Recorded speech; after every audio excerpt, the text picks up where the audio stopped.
lo lee, pues ciertamente es para mí uno de los mejores manuales que podemos encontrar sobre esta pintura, ¿no? Tiene numerosos artículos, pero como en internet ya está todo, incluso se mete en la página del Museo del Prado y está todos los artículos, obras y demás, ¿no? Hemos querido también en este curso, habéis visto que hemos ido haciendo un recorrido por el Antiguo Testamento, que es un tema y el mundo judío que para nosotros a veces hemos sido más desconocido, incluso para los creyentes, tristemente, hemos ido viendo a lo largo de estas conferencias de estos miércoles, ayudados por el arte, como el Antiguo Testamento del mundo judío, pues es quizá para incluso nosotros los creyentes un gran desconocido, ¿no? Y veíamos la clase pasada como todo el Antiguo Testamento nos habla ya de Cristo, del Mesías.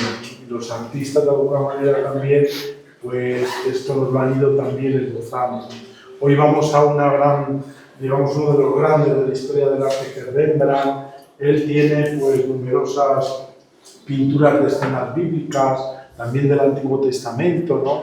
Entonces yo creo que para nosotros hoy, pues esta faceta quizá menos conocida, ¿no?, de Rembrandt, donde los hermanos hablan pues, de los retratos, de otro tipo de pintura, pues un poco también este mundo judío de él, pues yo creo que es súper importante, ¿no? Así que yo pues dejo ahora la palabra aquí a doña Teresa, le agradezco inmensamente hoy esta oportunidad de disfrutar pues esta tarde con esta conferencia. Y nada, pues espero también que os guste también hoy pues esta clase. Pues buenas tardes. ¿Se me oye? Lo primero, dar las gracias a Jesús. El lujo es tenerle de amigo, como imagino que tenerle de párroco. Y me da pena vivir lejos y no poder venir a tenerle de párroco. Y gracias a todos ustedes por venir. Bueno, pues como ya ha anunciado Jesús y hablamos en... Aquí hay una cosa rara, Jesús, que dice... Esto hago aquí... nada, simplemente cerrar. Ya está. Pues les voy a hablar de Rembrandt. Hace unos años ya di una conferencia aquí sobre Rembrandt, no sé si algunos de ustedes estarían, y hoy pues era más centrado en el tema del curso este, que es efectivamente el Antiguo Testamento o la Biblia hebrea. A través de algunos cuadros, algunos, muy pocos, de Rembrandt, cómo trató determinados temas. Rembrandt, así a modo de introducción o poco recordatorio, pues Rembrandt nace en Leiden, que es una pequeña ciudad de Holanda, en el 1606 y allí se forma, allí inicia su carrera, pero en el año 30 más o menos ya se va a Ámsterdam y vive siempre ya en Ámsterdam, donde morirá. Él siempre llevó a gala y decía con gran orgullo que nunca había salido de Holanda, que no le hacía falta viajar a Italia, que era entonces lo que hacían todos los pintores, viajar a Italia para aprender, para terminar su formación. Él decía que no necesitaba para nada ir a Italia, que lo interesaba de arte italiano ya estaba en Holanda y que para qué iba a viajar. Hay gente, y yo entre ellos desde luego que tengo la sospecha de que fue, yo incluso lo llego a publicar, que debió de ir disfrazado, pero tuvo que ir. O sea, hay cosas así, no se entienden. Y bueno, pues es verdad que en Ámsterdam era el centro, el gran puerto de Europa entonces, y llegaba todo tipo de pintura. En Holanda había muchísimo dinero. Cuando digo Holanda son las 7 provincias del norte. De las provincias bajas, lo que eran las provincias bajas, como sabrán, se dividieron en 1600, al final del siglo XVI, se separaron, iniciaron su lucha de independencia de la corona española, y entonces las 7 provincias del norte se independizaron, y es lo que entonces se llamaba la República de las Provincias, de las 7 provincias, de las Provincias Unidas, perdón. Y luego Países Bajos, hoy son Países Bajos, y decimos Holanda, y Holanda es solo una de las provincias. Lo que pasa es que era la provincia más importante, la más grande y la más rica, y la que llevaba todo el cotarro y todo el tema del avance económico y político, y era la protagonista. Y por eso decimos, para comodidad voy a decir Holanda, aunque ya saben, me refiero a todo eso. Pues bien, entonces, como digo, pues en Ámsterdam pasó a ser en esa época de la independencia, si antes era Amberes, el puerto importante del norte de Europa, pues a partir de la independencia de estas provincias se convirtió, fue Ámsterdam, y en Ámsterdam llegaba de todo y llegaba gran cantidad de pintura italiana, porque había puesto a esta alta burguesía de mercaderes que fueron los protagonistas de la independencia y los de la construcción de la nueva república, tenían muchísimo dinero y coleccionaban, y entonces allí llegó todo, y en ese momento las grandes colecciones italianas estaban deshaciendo y lo vendían allí. Entonces, por eso Rembrandt, insisto, él presumía de que no necesitaba ir a Italia para nada. Les he puesto estos dos autorretratos suyos. Fue un pintor que se autorretrató muchísimo. Entonces les he puesto uno, no el primero, pero de los primeros, para que vean cómo era el joven que empieza a pintar en Leiden, muy seguro de sí mismo. Él sabía desde el principio lo que valía. Y el último retrato, donde ya es un hombre mayor, que está de vuelta de todo. Ese es un retrato con historia, o sea, con asunto, no es un solo autorretrato. Él se está pintando ahí como Zeusis, el pintor griego, y que se ríe de todo y al final de su vida. Pero para que vean un poco cómo es la evolución artística de él, desde sus primeras escenas, estas escenas hechas en un estilo todavía que es el que había aprendido con su maestro en Leiden, con su maestro Peter Lastman, que era uno de los pintores importantes. Él se había formado en Roma y allí había aprendido lo que se llamaba el clasicismo, pues estas escenas, como les enseñaré alguna de él, unas escenas en un estilo, como insisto, que se llama clasicismo, que era el clasicismo italiano, que para entonces ya había empezado a estar pasado de moda. Entonces Rembrandt, joven, lo aprende de su maestro, le imita o le sigue el estilo, no imitar, le siguen el estilo durante las primeras escenas, pero ya introduce las novedades que ya estaban en curso en Europa en aquel momento, en Italia, y de Italia al resto de Europa, que son estas luces un poco contrastadas, estos primeros planos oscuros para dar profundidad a la composición, para separar un poco la escena del espectador, y sobre todo este lío de gente moviéndose y gesticulando, que es lo que es la pintura barroca, que es lo contrario al clasicismo. El clasicismo es un arte sereno, nadie se mueve, todo es muy elegante, muy distante. En el barroco ya lo que se trata es de expresar sentimientos, de expresar pasiones. Entonces, él ya este es otro de sus primeras escenas. Elegí a propósito estas, pues son de tema. La otra es del tema del Nuevo Testamento, es el martirio de San Esteban, el primer mártir cristiano, y este es la escena de la historia de David con la cabeza de Goliat. Esta es una escena, pues eso, esto sí que es totalmente clasicista, excepto esta pequeña sombra del primer plano. El resto son toda base de ejes verticales y horizontales, todo perfectamente organizado, y como les digo, las figuras apenas si se mueven y si expresan nada. Lo había aprendido, este es un cuadro de su maestro. El maestro no tiene esos primeros planos oscuros porque eso en el puro clasicismo eso no existe, sino que todo está iluminado de una manera igual y, como les digo, ya a medida que al comienzo del 17, pues, por la influencia de Caravaggio, pues empiezan las luces. Y estos pintores jóvenes, a pesar de formarse con él, pues lo conocen, porque está llegando pintura, y lo conocen y lo empiezan a introducir. Pues de aquí, de estas primeras escenas que les he enseñado, clasicistas, claras, serenas, luminosas, su estilo va evolucionando y cuando llega a Ámsterdam,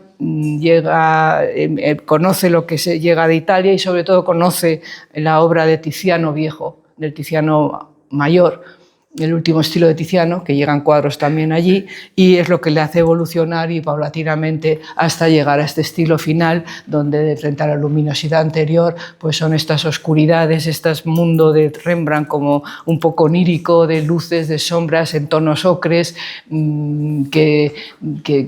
misterioso, que deriva desde luego indudablemente del último estilo de Tiziano. Entonces hay que entender que esa es la evolución a grandes rasgos, a grandísimos rasgos, la evolución de Rembrandt desde un clasicismo que aprende de joven a un barroco con una pintura de la captación de las luces, de las sombras, del aire, de la atmósfera, que le influye entre otros o fundamentalmente el Tiziano mayor. Cuando llega a Ámsterdam, en el año 30, más o menos, es cuando ya se establece definitivamente en Ámsterdam, porque al principio está yendo y viniendo un poco a Leiden desde el año 28, pero bueno, ya se queda allí, pues él, claro, lo que quiere es ser un pintor de historia, que era y es, o fue, ahora ya hoy en día no, pero fue hasta el 19, la pintura de historia era el género por antonomasia, el género en el que los pintores querían ser reconocidos porque si no eras reconocido como pintor de historia, no eras un pintor, no eras maestro. Podías hacer paisajes, podías hacer bodegones, pero lo importante era la pintura de historia.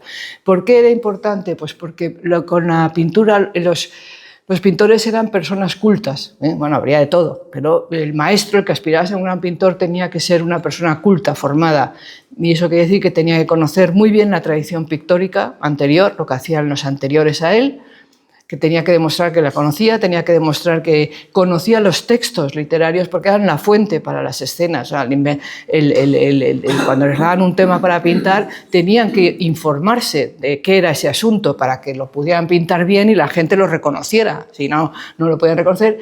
Y daban muestras de su invención porque introducían elementos nuevos que no habían hecho los anteriores que trataban el mismo tema. O sea, con ello eran la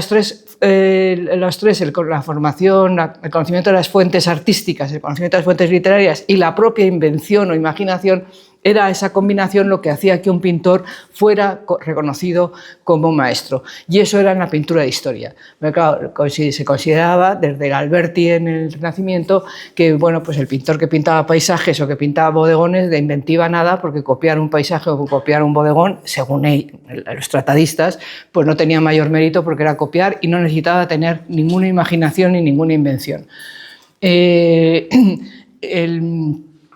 Entonces, el hacer retrato, pues hombre, se apreciaba un poco más, estaba en el segundo escalón después de la pintura de historia, pero pues no dejaba de ser también copiar el natural sin más. Pero luego, pues había un poco de se reconocía que los retratistas buenos pues dominaban un poco el tema de las poses, introducían elementos nuevos en las actitudes de los retratados, pero como insisto, lo principal era la pintura de historia. Y eso es lo que Rembrandt quería triunfar como pintor de historia, y para eso se fue también, porque era donde había más clientela, a Ámsterdam. Lo gracioso es que como pintor de historia, al pintar historia se entienden los temas del Antiguo Testamento, del Nuevo Testamento y, por supuesto, de la historia contemporánea. Claro, en el caso de Holanda, de la República Holandesa, de la República de las 7 provincias, pues historia contemporánea tenían poquito, porque lo estaban inventando, pero fundamentalmente en ese momento, que eran un país, se querían inventar, como hacen todos los nacionalismos, que era un país con una larga tradición, que la independencia venía de antiguo, que habían estado oprimidos, pero lo cierto es que, como de eso no era muy cierto, su historia era la historia de todos los Países Bajos, los del sur y todo, pues en el momento que se separan les queda poco tema que pintar. Había algunas escenas que sí, y fundamentalmente la escena fundamental de su historia es esta, la conspiración de Claudius Civilis contra los romanos, que eran los primeros pobladores, habitantes de Holanda, eran las tribus de allí, los pueblos originarios de Holanda, que estaban dominados por los romanos, como toda Europa, y se rebelan contra los romanos. Entonces, Claudius Civilis era el cabecilla, se conjura contra ellos, se conjura con sus correligionarios para rebelarse contra Roma. Fue una rebelión que fracasó, o sea que tampoco era un hecho muy heroico, pero era realmente el único tema que tenían de verdad de su historia los holandeses, y de hecho es el único tema de la historia de Holanda que Rembrandt trata. Lo pinta al final de su vida y se lo encargan para el nuevo ayuntamiento de Ámsterdam, que se estaba decorando, se había hecho un nuevo ayuntamiento, se tenía que decorar, y entonces a Rembrandt, que era el gran maestro reconocido pues le encargan el cuadro. No podían encargárselo, pero entonces de una historia que ellos en ese momento el estilo de Rembrandt se había pasado de moda, por decirlo de alguna manera, por influencia francesa empezaba a llegar otra vez un clasicismo muy pomposo, muy heroico, muy retórico, y entonces se encuentran con que la gran historia de su pueblo se la representa así, entonces la representa al Claudio Civilis tuerto, o sea, todo menos heroico. Era una cosa que no gustó nada, le dijeron que se lo llevara y se lo llevó. Y es, bueno, pues está hoy en Ámsterdam, es un cuadro maravilloso, pero en fin, este es el único cuadro de historia contemporánea que pinta Rembrandt. Los demás cuadros de historia que pinta Rembrandt son del Nuevo Testamento, escenas del Nuevo Testamento y escenas del Antiguo Testamento, de la Biblia hebrea. Estas escenas del Antiguo Testamento son mayoritarias. Yo no he hecho el cálculo, pero predominan. ¿Y por qué predominan las escenas del Antiguo Testamento? Pues porque en Holanda, como saben, ellos, los holandeses, al separarse de la corona española, se unen a la Iglesia reformada, a la Iglesia calvinista. Entonces, pues ellos, claro, son cristianos, tratan temas del Nuevo Testamento, pero prefieren el Antiguo Testamento porque es una forma de distanciarse también de España y de Roma. Y entonces ellos prefieren los temas del Antiguo Testamento a los del Nuevo. Y además es que ellos se identifican como un pueblo, como el segundo pueblo elegido. Y ellos se consideran que son como los judíos en su época, habían sido el pueblo elegido por Dios y que habían luchado por su independencia, por llegar a la tierra prometida y asentarse allí, pues ellos consideran que son el segundo pueblo prometido o el siguiente pueblo prometido, que están luchando por su independencia, por su país, por su tierra. Entonces tienen una preferencia absoluta por las historias del Antiguo Testamento a la hora de encargar pintura de historia. Rembrandt llega aquí, a Ámsterdam. Al principio vive con el marchante o galerista que le lleva a Ámsterdam, pero este marchante galerista tenía una sobrina de la que se enamora, se casan y se van a vivir primero a una casita en el centro antiguo de Ámsterdam, pero enseguida empieza a tener un éxito tremendo Rembrandt en Ámsterdam porque empieza a hacer retratos, que era lo que daba más dinero, y era un retratista excepcional. Y bueno, pues se compran esta casa que hoy existe, es la Rembrandt House, la casa de Rembrandt, es museo de Rembrandt, esto lo han añadido hace unos años, y es esa casa.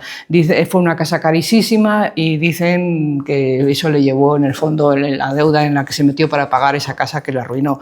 No está tan claro que fuera así, pero bueno. Pues bien, esta casa se encontraba en la St. Anthonystraat, Anthony Breedstraat, que es la calle ancha de San Antonio. Se llamaba entonces, hoy se llama la Jodenbreedstraat, o sea, la calle ancha de los judíos. ¿Y por qué? Pues porque en este distrito, que era ya un distrito muy elegante entonces ya de Ámsterdam, vivían muchísimos de los judíos sefarditas que se habían instalado en Ámsterdam desde finales del siglo XVI. No era un gueto, el concepto de gueto no existía para nada. Entonces, ellos vivían allí y en esa zona vivían muchísimos pintores holandeses y de los importantes, porque, como digo, él se fue a vivir a un sitio donde había gente que podían ser de dinero y que por lo tanto podían ser clientes suyos y encargarle cuadros. Entonces él vivía allí y se encuentra pues eso, con que vive en medio de las grandes familias de estos judíos sefarditas. Los judíos sefarditas, como saben ustedes, son los que vienen desde la península ibérica. Primero habían sido expulsados en 1492 por los reyes católicos, se fueron, la mayoría de los que no se quisieron convertir se fueron a Portugal. Allí estuvieron hasta el 96, que también fueron expulsados, y a partir de ese momento se fueron hacia los Países Bajos, primero los Países Bajos del Sur y luego ya los del Norte, porque allí tuvieron, efectivamente, había un ambiente muy permisivo y no eran perseguidos para nada los judíos. No podían tener, o sea, se pudieron asimilar, de hecho se asimilaron, ahora les enseño fotografías, grabados, cómo vivían estos sefarditas, que eran conocidos como los miembros de la nación judía, y los portugueses, o sea, se les atendía a todos por portugueses. Eran no eran muchas familias, pero una serie de familias mercaderes con muchísimo dinero, que llegan allí, se les permite tener una vida y practicar su religión siempre que no fuera en público, que eso pasa también con los católicos, no podían practicar la religión en público ni hacer actos de una procesión, no podían hacer, pero en sus casas y en sus sinagogas, y los católicos en sus iglesias, lo que querían. No pueden ocupar puestos políticos, que los católicos lo tenían difícil, pero había alguno que tenía puestos políticos. Los judíos no podían tener ni puestos en la administración, y tampoco se les permite darse de alta en los gremios. Ellos tenían que, con eso no podían ejercer ninguna profesión, porque entonces las profesiones estaban ligadas a los gremios, y tenían que ser comerciantes, que era lo que se podían hacer. Y sobre todo se estuvieron orientados al comercio de ultramar y a la importación de especies y tal. Bueno, eran gente, enseguida se les dio terreno para hacer una sinagoga, que bueno, y está la sinagoga portuguesa, sigue existiendo, sigue en pie, una inmensa sinagoga. Y también terreno para hacer el cementerio, que sigue existiendo, y fue uno de los motivos del paisaje holandés no más, pero con frecuencia representado. Es muy probable que estos paisajes del cementerio judío, pues lógicamente estuvieran pintados para clientes judíos, porque no tienen ningún otro interés, y no, claro. Pues bien, Rembrandt. La cuestión es, entonces, todo esto se lo cuento para que ahora a lo que vamos con esta conferencia un poco, y es cuando Rembrandt pinta, y los demás pintores holandeses, cuadros de historia del Antiguo Testamento, se da por sentado que era para los holandeses. Pero claro, yo me he preguntado muchas veces, y bueno, y otros también podía ser para los judíos. Siempre se ha dicho, no, los judíos no, porque no tienen prohibido el arte. Eso no es cierto. Los judíos no tienen prohibido el arte en ningún momento. La Biblia lo que prohíbe es la representación de la figura de Dios. Y sobre todo la representación en bronce, que acabo de oír de leer un párrafo precisamente para acordarme, es en bronce lo que prohíbe. Cuando a Moisés se lo prohíbe Dios en el Sinaí, lo que le prohíbe es hacer figuras de fundición de bronce. O sea, y de hecho hay sinagogas con pinturas del siglo I, siglo II después de Cristo. Hay sinagogas ahí en Tierra Santa llenas de pinturas de murales con representaciones de las escenas. O sea, que los judíos no tenían prohibido para nada tener imagen, tenían prohibido adorar esas imágenes, eso sí, pero para tener imágenes y tener tal, pues eso no lo tenía prohibido. Pero entonces, es por eso que se piensa pues, que alguna de estas escenas tenían que estar pintada, que vamos a ver, podían estar pintadas también para judíos, pues por el tema o por la forma de estar tratado el tema. Podía ser para holandeses, que sería lo más probable, pero insisto, también para judíos. Desde luego Rembrandt le retrató a sus vecinos. Este era un doctor, médicos podían ser también, lo habían sido aquí también en la península, era un hombre muy famoso, uno de esos, tuvo que ser cliente de él, porque si le retrata es porque era su cliente, si no, aunque solo sabe que le encargó este retrato, pero luego hay otras cosas.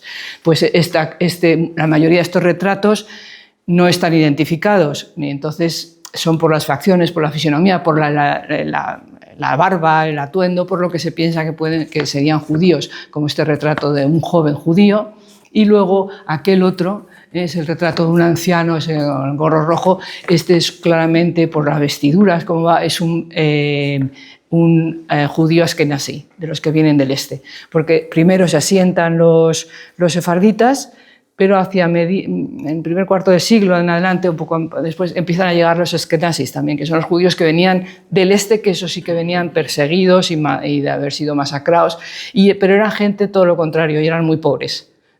Entonces ellos, los sefaritas no les reciben muy bien en un principio, pero bueno, pueden utilizar la sinagoga y pueden ir. Y a Rembrandt, ahora lo veremos, como siempre, yo creo que esta gente le interesó muchísimo por el exotismo, porque Rembrandt tenía una gran tendencia o gusto o interés por todo lo exótico. En muchos de sus cuadros están vestidos personajes como orientales, porque claro, en el puerto de Ámsterdam debía de haber bastante personaje que venía con los barcos del este, de la parte del este, y que le llamaban la atención.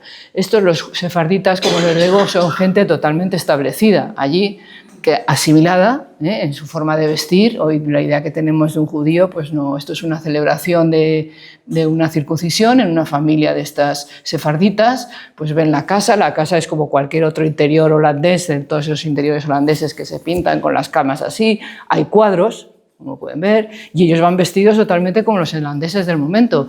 Solo este parece que lleva el kipat, ¿no? Kipat.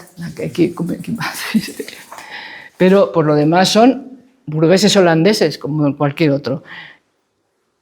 Sin embargo, los askenazis pues, tenían una forma de vestir más propia, menos no asimilados, venían con los ropajes con los que ellos vestían, utilizaban en los países de origen, eran generalmente en países de Polonia, Rusia, Ucrania, toda esa zona, Alemania, y además los sefardítas hablaban español, ladino, vamos, y estos hablaban el yiddish.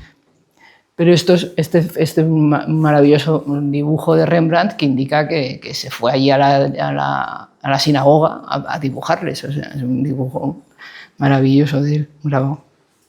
Pues bien, entonces, ahora vamos a los cuadros que les voy a enseñar. Después de esta introducción era un poco por situarles.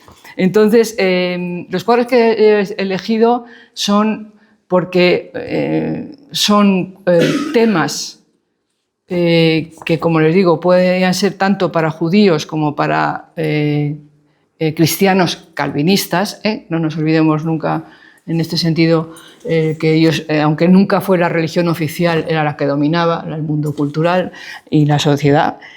Y porque son temas que en lo que yo he llegado a poder investigar, llevo muchos años con esto y sigo con ello, y vamos, intento seguir. Parece que Rembrandt fue el primero en tratar en la Holanda del 17. Parece que los modelos anteriores eran o de 16, de algunos grabados de la gente que hacía grabados, dibujos y luego grabados para las ilustraciones de la Biblia, o incluso anteriores de la Edad Media. O sea, no... Y entonces yo he buscado y tal y cual. Después de Rembrandt sí hay más pintores que los hacen, pero en un principio, en lo que yo he podido alcanzar a ver, parece que solo el primero, por lo menos, o de los primeros en hacerlo en Holanda, es Rembrandt. Y he intentado un poquito que haya un recorrido también estilístico para que vean un poco todas sus fases estilísticas, o muchas, no todas, muchas. En primer lugar, tenemos no he pasado. Esto. La primera es la historia de William y su asna, que está en números.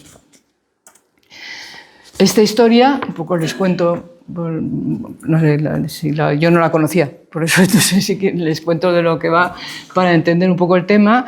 William o Balaam, hay veces que se llama Balaam, era un profeta no judío, era un profeta adivino, no judío, que esto es importante tenerlo en cuenta para luego la interpretación, que la exégesis rabínica hace de este asunto, que el rey de Moab le llama para que impida, para que ridiculice, para que hable mal de los judíos e impida que lleguen a la tierra prometida.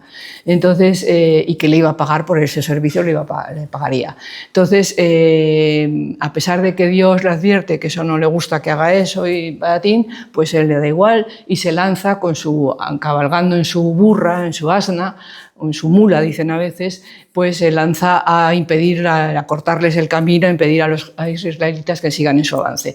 Y en esto se aparece un ángel. Pero él no ve el ángel, pero la burra sí lo ve. Y entonces es un ángel con una espada que le quiere cortar el paso en el camino y la burra lo ve, se queda parada, no quiere avanzar y él, que no está viendo nada, en su ceguera, en su ambición, en su codicia, pues se pone a pegarle a la burra como un desenfrenado hasta que ya en un momento la burra se da la vuelta y le dice: Dios, ¿por qué me pegas? ¿Por qué me estás maltratando? Y en ese momento a él se le hace la luz, se da cuenta de lo que está pasando y le dice a Dios que hará lo que él diga y por supuesto no impide ni habla mal de los israelitas ni les impide el avance. Bien, para los calvinistas esta historia era una demostración de que Dios es soberano y para dirigir tanto a los hombres como a los animales para la consecución de sus propios planes. O sea, toda la exégesis calvinista es un poquito está un poquito dominada por la predestinación.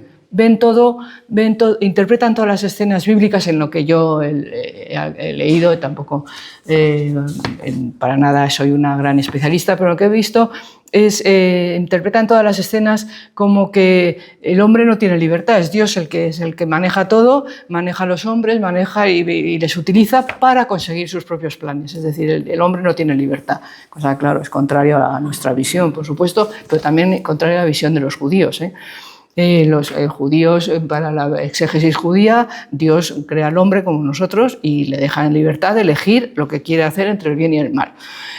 Pues bien, entonces para los rabinos, para la tradición rabínica, esta historia no es un milagro, sino que es una lección sobre la ceguera espiritual y sobre todo también sobre la soberanía divina, que en este caso se manifiesta en el hecho de que, y sobre la humildad fundamentalmente, pues esta soberanía divina, esta sabiduría divina y esta lección también de humildad se manifiesta en que Dios hace que sea el animal más, porque dentro de la escala de los animales en la Biblia hebrea, la escala ínfima la ocupa el burro o el asno, y más aún la burra o la asna. Era así. Entonces era en lo más ínfimo de lo más ínfimo, resulta que Dios permite que vea lo que el hombre en su soberbia, el sabio en su soberbia, no puede ver, está cegado por la codicia y por la avaricia del dinero que le van a dar. Entonces, para la exégesis judía, esta es una escena en la que nos recuerda que la verdadera sabiduría proviene de la obediencia a Dios. Pues bien, esto es la cuestión del contenido de esta escena. Pintada para un coleccionista judío o un coleccionista calvinista, pues no lo podemos saber, podría ser para los dos. Es una de las primeras escenas de Rembrandt, que pinta todavía posiblemente en Leiden, y donde tiene esta influencia todavía que les enseñaba antes de Peter Lastman, que tiene el mismo tema, o sea que a lo mejor incluso Peter Lastman le encarga que la haga para algún cliente del taller, si es que todavía estaba en el taller de Lastman, y si no, pues a través de él consigue a alguien que le ha gustado aquella escena, pues que le pinte esta. Esas son cosas, elucubraciones. Pero bueno, ven la diferencia. Se lo he puesto la de Lastman con esta. En Lastman son dos ejes verticales, o luego los horizontales del paisaje, y aquí en cambio es un único eje, todas las figuras están unas en otras enlazadas y moviéndose. Fíjense, allí el único movimiento es la espada, el arroche que levanta el sacerdote y sin embargo aquí el ángel ahí está es muy tranquilo como está. Aquí están todos, es un puro movimiento, una pura agitación, son ejes que se cruzan de derecha a izquierda, de arriba a abajo, y luego una luz que ilumina la parte principal, que es la cabeza del animal, Dios hablando a través de la cabeza del animal y diciéndole ¿por qué me maltratas? Este es un tema que en la tradición iconográfica europea, la tradición iconográfica nuestra, fue muy utilizado hasta la Edad Media, en los primeros años del cristianismo y luego en la Edad Media. En la Edad Media sobre todo aparece curiosamente en los capiteles románicos, pero después desaparece el tema. Entonces, ¿por qué Lastman no pinta? Primer misterio. Y luego, ¿por qué lo hace él? Pues bueno, por encargo o porque se lo dice su maestro o por encargo de algún coleccionista. Otro de los temas que trató muchísimo, de los que yo he elegido, que trató mucho Rembrandt, fue las distintas escenas de la historia de Sansón. Esto es probablemente el pintor que más ha dedicado a la historia de Sansón, sobre todo episodios que otros pintores no tratan. De la historia de Sansón se representó muchísimo, siempre en todas partes, la escena de Sansón y Dalila, cuando Dalila le corta el pelo, que ahora veremos, y con eso pierde la fuerza, y también la escena final, cuando Sansón hace tumba el techo del palacio donde están los filisteos y él muere, pero mueren también todos los filisteos. Pero sin embargo Rembrandt esa escena final no la representa, pero representa otras y representa otras sobre todo que no hay, que de las que les he dicho, que les digo que yo no he encontrado por lo menos. Una de ellas, la primera de ellas es el banquete de bodas de Sansón. Bueno, Sansón era el hijo de un matrimonio que no tenía hijos y que Dios les promete que va a tener un hijo, y entonces desde el momento en que es engendrado, los padres le consagran como juez nazareo, es decir, como dedicado a su vida a Dios. Este voto nazareo implicaba que no se podía cortar nunca el pelo. Por eso siempre representa con el pelo largo. En la Biblia dice 7 trenzas, o sea, pero nunca le he visto yo con 7 trenzas, pero sí con el pelo largo, y no podía tampoco beber vino y, bueno, y por supuesto ser hombre casto y de vida casta y ejemplar, y eso él no lo era. Él era un hombre bastante disoluto, que le gustaban muchísimo las mujeres y bueno, pues, pero al final él se vuelve a Dios, le pide perdón, le suplica, y es cuando Dios le da otra vez en el último momento fuerza para hacer derribar el templo y con ello matar a los filisteos. Para los calvinistas, una vez más, esta historia de Sansón en general, no el banquete de Sansón en general, es una demostración de que Dios hace, para cumplir sus planes, se sirve de lo que sea, de instrumentos imperfectos, como en este caso de Sansón, un hombre que no cumple con lo que estaba obligado a cumplir, con la vida de virtud que estaba obligado a cumplir. Para los rabinos, para la tradición judía, es una vez más ¿cómo decirles? Es un símbolo de la redención divina, de la gracia divina que te puede llegar al final si te arrepientes y te das cuenta y pides perdón a Dios. Pues es un de la gracia divina. Y en el fondo los judíos ven en Sansón un poco, hacen un paralelismo con la propia condición de Israel como pueblo, es que es el pueblo elegido. Él era un hombre elegido por Dios, tiene desde el principio una fuerza sobrenatural que para los rabinos es que quiere decir que Dios le había insuflado su propio espíritu. Entonces, bueno, pues es como digo, un elegido. El pueblo de Israel es un elegido, es el elegido por Dios, pero constantemente desobedece a Dios y hace que se enfade Dios y piden perdón y se reconcilian. Que eso es a lo largo de la Biblia, es lo que vamos viendo. El tema de Sansón en general, y sobre todo estas dos escenas que les digo, pues claro, un tema absolutamente a propósito para el barroco. Si el barroco buscaba la representación de las pasiones, pues más pasiones que en estas historias de Sansón, pocas. Hay pasión, hay sexo, hay odio y hay reconciliación. Entonces era un tema pues, muy a propósito para el barroco.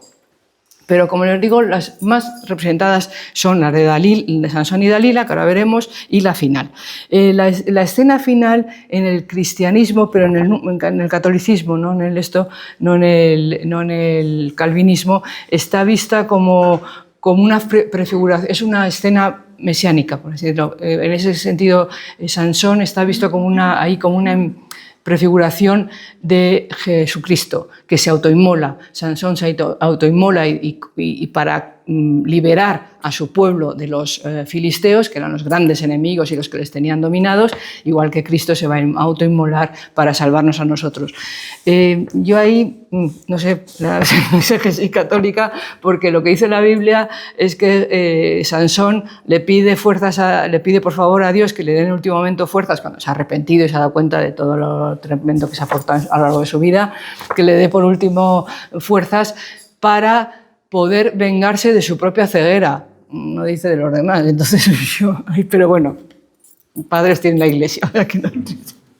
Entonces, bueno, pues aquí vemos este banquete de Sansón, de las bodas de Sansón, que, como les digo, no es una escena muy representada. Sansón era un niño, era para mí, un niño único, mimado, que decide que se enamora de una filistea y les dice a sus padres que se casa con ella. Los padres no tenían prohibido casarse, los judíos tenían prohibido casarse con los filisteos, entre otras cosas porque no eran judíos, eran gentiles, no estaban circuncidados. No se sabe bien el origen del pueblo filisteo, parece que eran pueblos que venían de la zona sur de Grecia, del Mediterráneo, y se instalaron en lo que hoy es la zona de Gaza. No son los palestinos, pero la zona es la que ocupaban, y los dominaron a los israelitas durante un tiempo y eran los grandes enemigos. Entonces conoce a la filistea, se enamora y va a buscar a sus padres y le dice que se quiere casar, en fin, y se casan.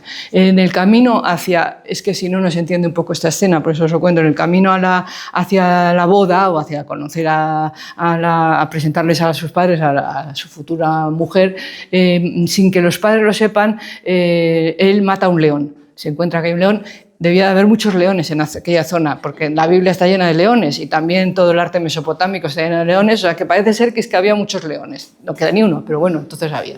Se encuentra un león y lo mata, porque como tenía esa fuerza sobrenatural, pues mata al león y sigue andando y no les cuenta nada a sus padres. Y luego cuando se vuelve, al cabo de unos días, vuelve al león y se encuentra con que allí unas avispas han hecho un nido y está lleno de miel, y coge esa miel y se la lleva y se la da a los padres y se la da todo.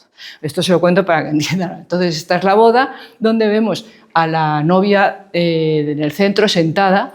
Es curioso porque este ya es un estilo más Rembrandt, como les digo, con estos tonos ocres, estas luces un poquito como de sueño, como de visión, y con poco color, pero la fotografía, el cuadro tiene más color, la fotografía siempre ya saben que pierde, pero son tonos ocres, amarillos y tal, con las luces blancas y luego siempre algún elemento, como en este caso este manto rojo, que es lo que sirve de contraste, para levantar un poco la escena y darle vida. Entonces, este esquema de compositivo es curiosísimo porque Rembrandt ha utilizado un dibujo que había hecho de la Última Cena de Leonardo a partir de un grabado. Existe ese dibujo y entonces él hace un dibujo de la escena de la Última Cena, porque en el último término, claro, representaciones de banquetes son representaciones de una Última Cena laica, siempre derivan. El banquete por excelencia para la tradición nuestra es, claro, la Última Cena. Entonces son banquetes laicos, últimas cenas laicas. Y entonces él había hecho esta copia de la Última Cena de Leonardo y utiliza ese dibujo para cambiarlo y hacer la boda el banquete de bodas de Sansón. Un banquete de bodas que anuncia ya el pecado, porque efectivamente Sansón no podía beber vino y en un banquete lo primero que se hace es beber vino. Entonces aquí ya vemos cómo Sansón se ha olvidado un poco de sus votos. La novia está rígida y sentada delante de un paño. Eso era típico de las bodas flamencas y holandesas, siempre del siglo XVI.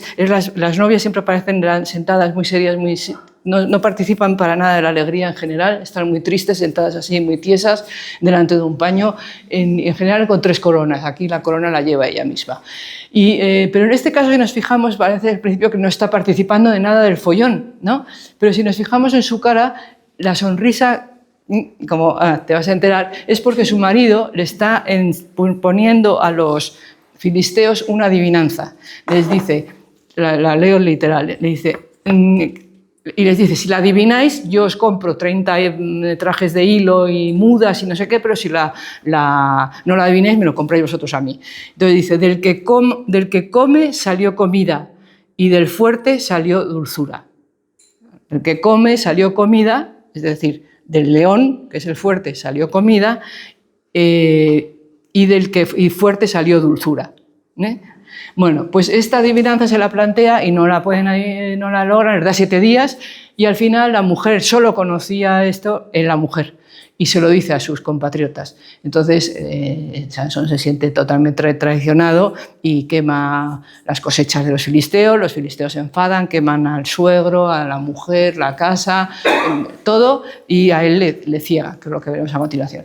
Pues aquí esto es un cuadro que es muy naif por un lado, pero tiene todo, es un juego de miradas entre los personajes, de cambios psicológicos verdaderamente interesante. Aquí está esta pareja que se está besando y no se entera de lo que pasa, los otros ahí cantando, riendo, y ahí Sansón poniéndole, que es el grupo más dramático, poniéndole con su pelo que siempre representan, como les digo, y poniendo la adivinanza a sus enemigos. Después de la boda, el suegro le dice a Sansón que no va a tener, no le permite llegar a su mujer y se la da como mujer al mejor amigo de Sansón. Entonces Sansón le va a amenazarle y a chillarle. Esta es otra escena de las que no he encontrado nada con anterioridad. Es un cuadro, está en Berlín, en el Museo de Berlín, es un cuadro como encantador, por cierto, porque ahí el suegro está amenazándole con el puño, está pintado en las mismas tonalidades, en las mismas formas de aplicar el color que el anterior, porque la mayoría de estos cuadros están pintados en los años 30, que es cuando él, como les digo, al llegar a Holanda se quiere imponer como pintor de historia, triunfar como pintor de historia, y se dedica a pintar cuadros de grandes figuras, que era lo italiano y lo propio del pintor de historia. La figurita pequeña, que es propia de la tradición nórdica, no estaba tan reconocido, aunque él tiene cuadros con figuras pequeñas, pero cuando demostraba que se dominaba la anatomía, claro, era una figura grande. Pues aquí está Sansón, que va a increpar a su suegro porque no le deja que vaya con su mujer. Y esa cabeza, la ven allí, me hace mucha gracia porque luego hay un discípulo de Rembrandt que yo creo que la utiliza, o más o menos, o el motivo del hombre asomando a la ventana en este cuadro de Samuel von Hochstraten, que es, como les digo, un discípulo de él y un gran tratadista. Y este hombre hace estos cuadros que se llaman trompe-l'œil, que intentan engañar la vista. Y es un cuadro tan realista, esto yo lo he visto en el museo donde no tiene el marco, luego hacen también bodegones y tal, que es que entras en la sala y te crees que hay una ventana, que es una pared de verdad. Entonces, yo creo que ese es el motivo, pues Hochstraten, que adoraba a su maestro, pues muy posiblemente lo tomó de ese cuadro y se le ocurrió hacer esto se lo enseñaba como gracia. Luego, como les decía, pues efectivamente Rembrandt representó, como ven, la ordenación no es cronológica, este es el primer cuadro que hace de la historia, pero yo se lo he ordenado siguiendo la historia de Sansón más que la evolución del pintor. Este es Sansón y Dalila, o sea, en el momento después de todo el lío pues Sansón se enfurece y bueno, total, que los filisteos, para liberarse de él, contratan a esta señora, esta prostituta, para que le sonsaque el secreto de su fuerza, porque es lo que no entendían, la fuerza que tenía.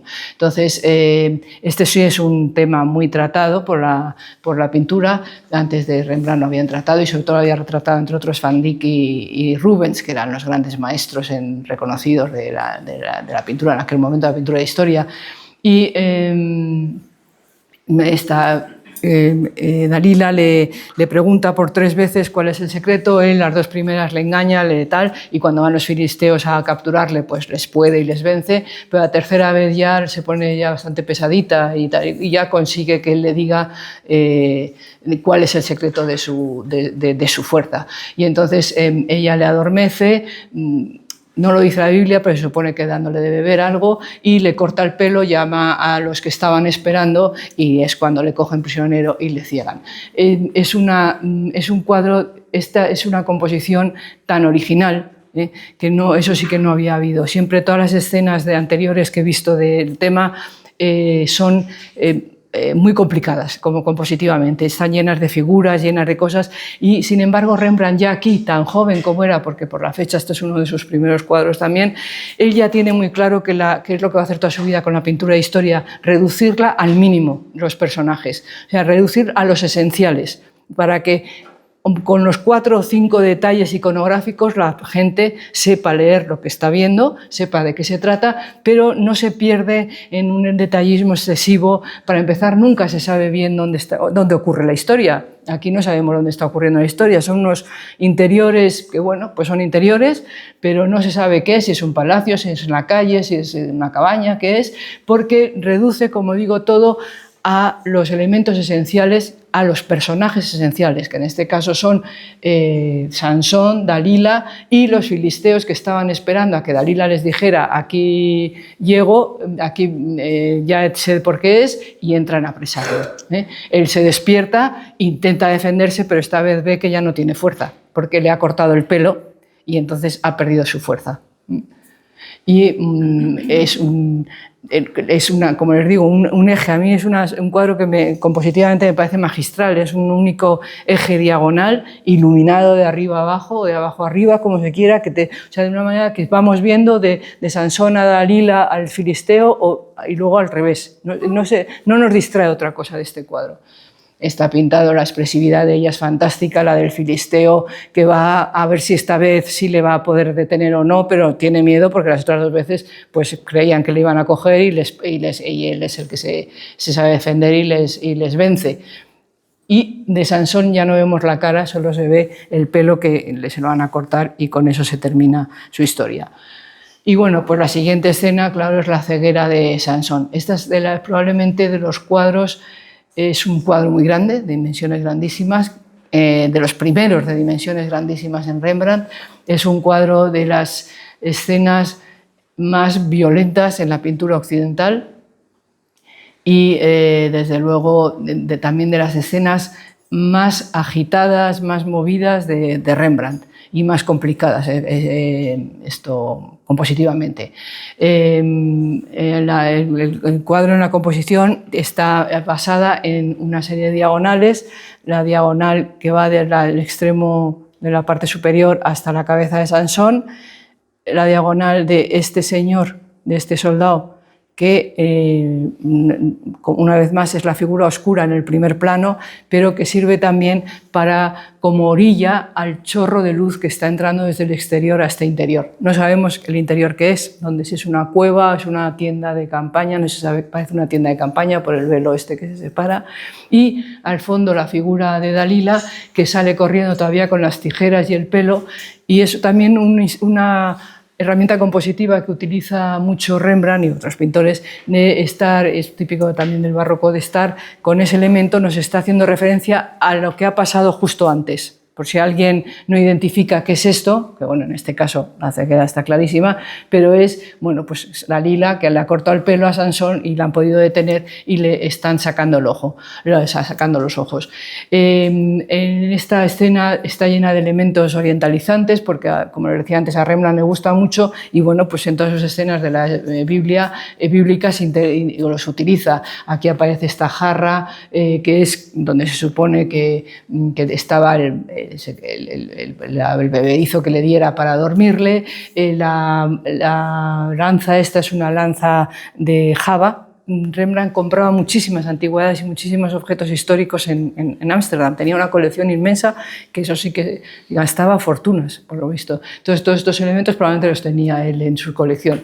El gesto de Sansón, que es bestial, el pie empujando viene no se lo inventa él, es un gesto que viene desde el Renacimiento y sobre todo es utilizado por muchos pintores del barroco. Rivera lo utiliza en sus Gigantes, pues es claro, pero con esa contractura que tienes, es la expresión perfecta del daño que le están haciendo y a nosotros también, el daño que nos produce ver lo que le están haciendo, porque te acercas al cuadro, es que le está metiendo el puñal en el ojo. Es una escena realmente muy violenta que Rembrandt nunca más lo va a hacer así, nunca, es la única vez. Este cuadro parece que se lo regaló a... Luego otra cosa que a mí me sorprende también de este cuadro muchísimo es eso, con la brutalidad de la escena, todos estos oscuros y de repente esos tonos azules que son de una delicadeza extrema. O sea, Eso pasa también un poco con la carga de los mamelucos de Goya, una escena tan brutal y son unas tonalidades rosas y verdes que llaman la atención, porque no le van nada al tema que se está pintando.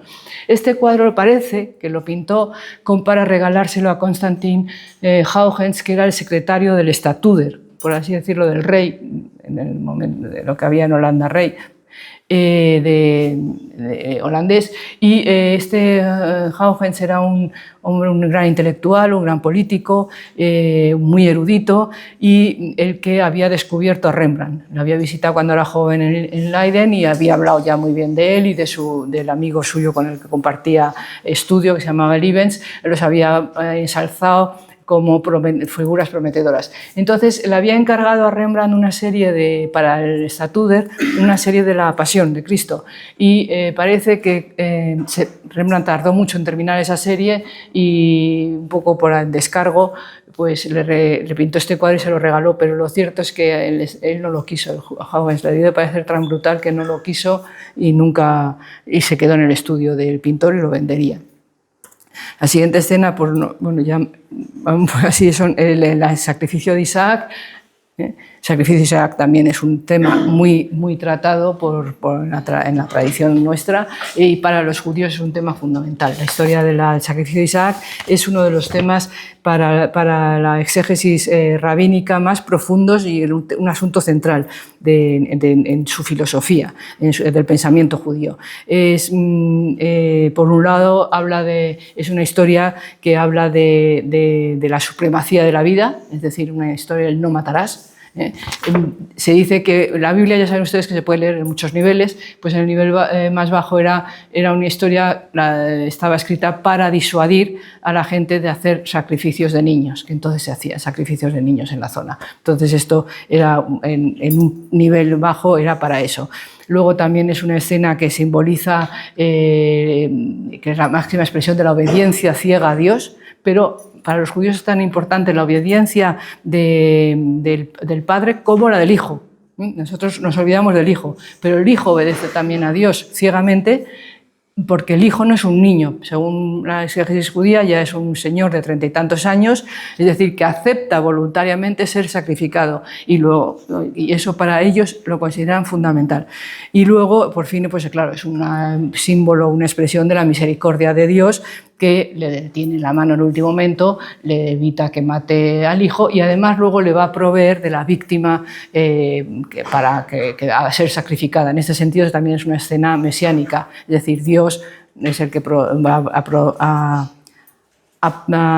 a darnos, va a dar a la humanidad, a dar al pueblo de Israel la víctima que nos salvará y que salvará a la humanidad.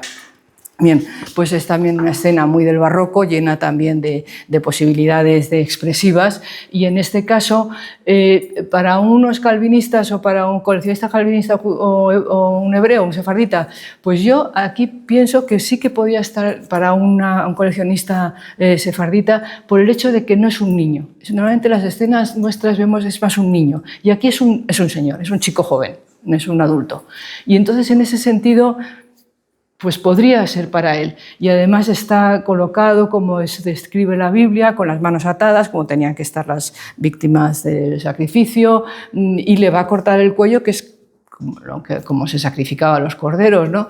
Entonces, yo aquí, pues bueno, en otras escenas de otros pintores no aparece el ángel, aparece la mano de Dios. En este caso aparece el ángel. Este es un ángel que tiene gracia porque lo estamos viendo que avanza hacia nosotros, y el mismo ángel, pero yéndose al cielo, lo utiliza para esta escena del arcángel San Rafael dejando a la familia de Tobías. Es un ángel que viene de la pintura italiana, viene de un pintor italiano del Renacimiento que se llama Correggio, y es decir, que él conocía el cuadro de Correggio, es una adoración de pastores, o por grabados o porque había visto el cuadro.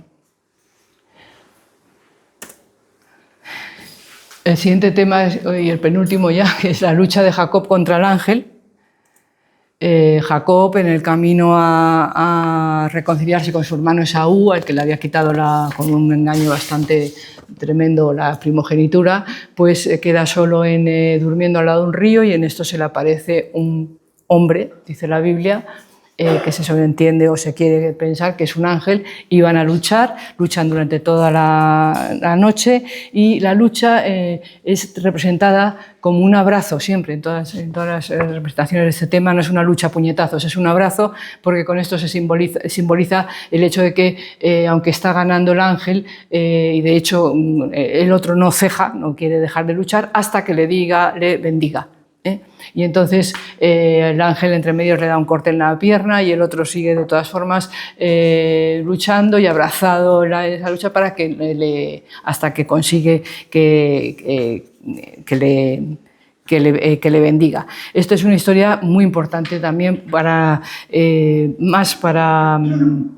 nosotros lo vemos como una experiencia, lo interpretamos como la historia esta de la lucha con el ángel de Jacob como una experiencia espiritual, pero para el mundo hebreo es una historia de, por supuesto, el triunfo de la espiritualidad sobre lo material, del bien sobre el mal, y también es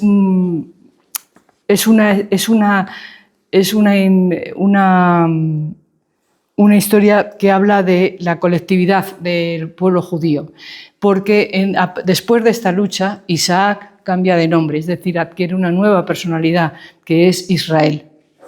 Isaac quiere decir el que agarra el talón, y es porque él, cuando nace, como digo, era el gemelo de Esaú, primero nace Esaú y, según la Biblia, luego nace Isaac agarrado al talón de su hermano, que es lo que quiere decir Jacob. Y una vez que ha luchado con el ángel, le cambia el nombre a Israel, que quiere decir el que lucha con Dios. Y además es el origen del pueblo hebreo, con sus 12 hijos, las 12 tribus. Entonces es un tema para ellos muy importante. Entonces, pues lo mismo podía ser para algún coleccionista audio. Este ya es el estilo final de Rembrandt, es un estilo, a mí me parece precioso, donde efectivamente ya es el extremo en la austeridad, en reducir al máximo los elementos, en concentrar la acción en las mínimas figuras, en este caso estas dos. Todo está pintado como es óleo, pero parece casi una acuarela, pero todo con esa pincelada suelta que capta la luz, la refleja, y solo modelado las partes esenciales, como son la cabeza del ángel, toda la parte de la camisa, el hombro, pero sin embargo las alas son una cosa tenue que se difumina con el fondo. No se sabe, una vez más, por supuesto, dónde están, pero la expresión del ángel me parece maravillosa, cómo está pintado el pelo, y esto es el estilo ya suyo muy tardío, como lo es el último cuadro. Bueno, la cena de Belsasar es es muy importante. Este y el siguiente cuadro, que es el último, son los únicos, son cuadros que tienen que estar pintados para judíos. Aquí la cena de Belsasar es el banquete de Belsasar, es el hijo de Nabucodonosor, que cuando están en el exilio de Babilonia, los judíos, coge los vasos del templo, los vasos sagrados, que se había llevado su padre de Jerusalén y los tenía allí, y los coge para hacer un banquete, o sea, es una... eran los vasos sagrados de los judíos, entonces los coge para hacer un banquete. Eso, claro, era una ofensa y era un sacrilegio. Entonces, cuando está en plena cena, es una vez más el banquete como fuente de pecado. Bueno, la composición es muy bonita, son estas figuras, ese escorzo de la que está sirviendo el agua, y que el rey levanta la mano y casi la da y se agacha. Eso está tomado también de una figura italiana, de un cuadro italiano, y porque en el momento que están en plena juerga, de repente una mano, que es Dios, y claro, no, como les decía al principio, los judíos no pueden representar a Dios, pero representa la mano, escribe en la pared. Entonces, ¿por qué es este cuadro? Yo aquí estoy convencida que tiene que ser hecho para judíos, por la inscripción. La inscripción se lee perfectamente. Lo que pone el Mene, Tekel, Bu, Parsim. Bueno, eso no es que les presuma de leer hebreo, es que lo he leído, vamos, pero se lee perfectamente. Es decir, él ha pedido a alguien que le diga cómo se escribe esto. Pero lo fundamental, y por lo que creo que está hecho para un judío, es porque está escrito no de izquierda a derecha en renglones, sino en columnas, como si fuera chino. Bueno, me empeño en ir a señalar como si estuviera, me lo podía señalar aquí. Bueno, a ver, se lee esta inscripción aquí, que es lo que despistó a los... A ver. Se lee así, así, así, así, así, como si fuera un texto chino, cuando los hebreos escriben así. Entonces, en la Biblia lo dice, que es que la inscripción estaba así, es lo que les despistó a estos señores porque no entendían. Entonces, cuando tuvieron que llamar a Daniel, y Daniel fue el que descifró que era lo que quería decir. Estás contado, te hemos pesado y vas a desaparecer. Y de hecho, inmediatamente después, le asesinan por sus propios guardias, y el imperio babilónico queda dividido entre los medas y los persas.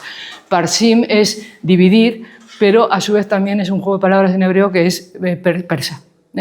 Entonces, el hecho de que esté así la inscripción es que tenía que estar, eso a un cristiano le da igual lo que ponía ahí. De hecho, en estas escenas representadas por otros pintores, la inscripción está en latín. O sea que ahí desde luego pidió consejo. La última letra es la que no está bien, o sea, no la ha entendido bien, se la apuntaría, ni ahí no la ha entendido bien, ni hace una cosa así rara, pero el resto es perfecto. Y lo mismo pasa con el último cuadro que les enseño, que es Moisés arrojando las tablas de la ley.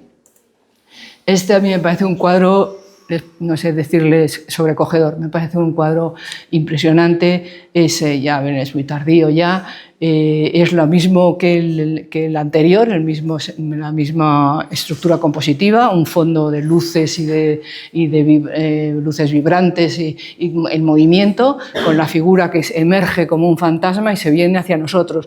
En este caso es Moisés, bueno, lo saben de sobra, se baja del Sinaí con las tablas, ve lo que está haciendo su gente y se las va a mostrar y las rompe en su furia, pero aquí la cara de Moisés, más que de furia, es de un dolor profundo, como de un hombre, ¿pero qué pasa? O sea, se queda el hombre hecho polvo. Entonces, bueno, este cuadro yo también pienso que está hecho para judíos, para algún cliente judío.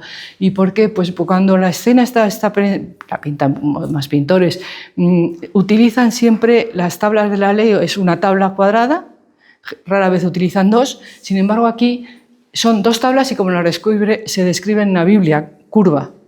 Eso es importante. Por supuesto también la inscripción en hebreo, en letras hebreas, que se lee. Entonces, y luego una cosa muy importante también, saben que a Moisés siempre se le representa con dos cuernos. Eso tiene su origen en una traducción equivocada de la Biblia en la Vulgata de San Jerónimo. San Jerónimo traduce la Biblia, él hablaba hebreo, pero no lo dominaba y no sé si tendría mucha gente alrededor que era eso. Entonces la palabra de cuerno, para cuerno, y rayo de luz es muy parecida en hebreo, es la misma raíz.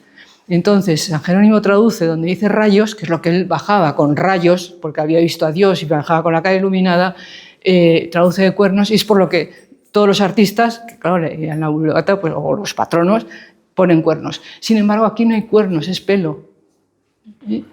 Entonces, pues eso es posible que también el que le asesora y le dice, le da las letras, como tiene que escribirlo y patatín, pues también le dijera que no le pusiera cuernos.